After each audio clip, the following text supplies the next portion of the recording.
that there is at least one measure of success that we're looking at, and is what comes out the other end of all of the effort that you're doing.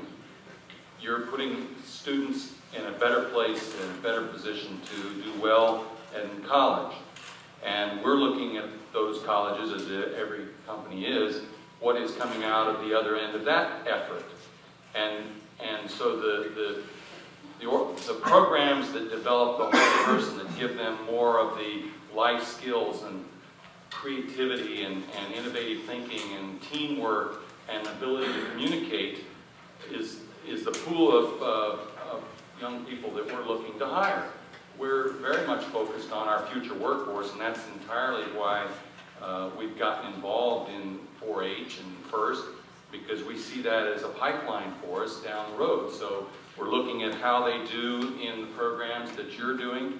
We look at how they're doing in college and offering them scholarships. We're offering them internships, and how they come out the other end is, at least one measure, is how many of those do we actually hire. And then they now are junior employees and mentoring the next generation. So we see that as a very direct line and probably the most sure metric that we can gauge. Good point too, thank you. Yes, and Penny, I'd love to hear what you have to say, especially from the foundation perspective. Well, I think what you've heard from all the employers is that what they're interested in is future STEM employees. The problem that all of you face is that if you're working with 4th and 5th graders, that's a very difficult thing for you to measure. And we talked a little bit about that in the evaluation session this afternoon. One of the challenges to the field of out-of-school science, there's a couple. One is this question of how long a horizon, how long a longitudinal study can you reasonably do with the kind of funding you'll get locally, and the answer is not very long.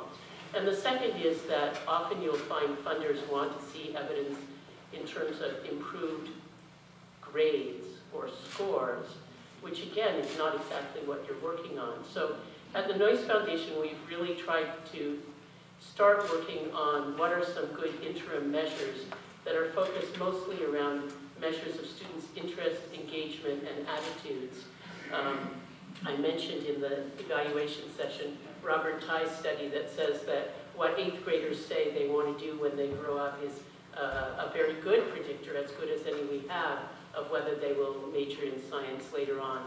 So as a field, I think we need to work on these interim measures of engagement.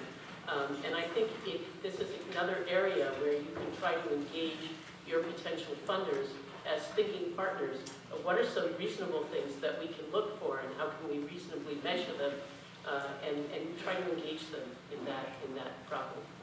I just wanted to say one other thing, which is something that we value is if a entity that we're funding is willing to share not only their successes but what they learned from the things that didn't work.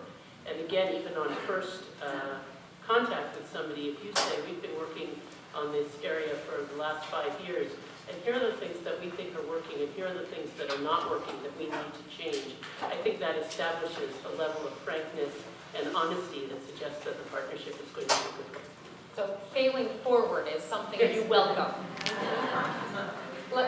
Yes, please, Susan, and then we'll take one more question out of here, and I'll come back into my questions.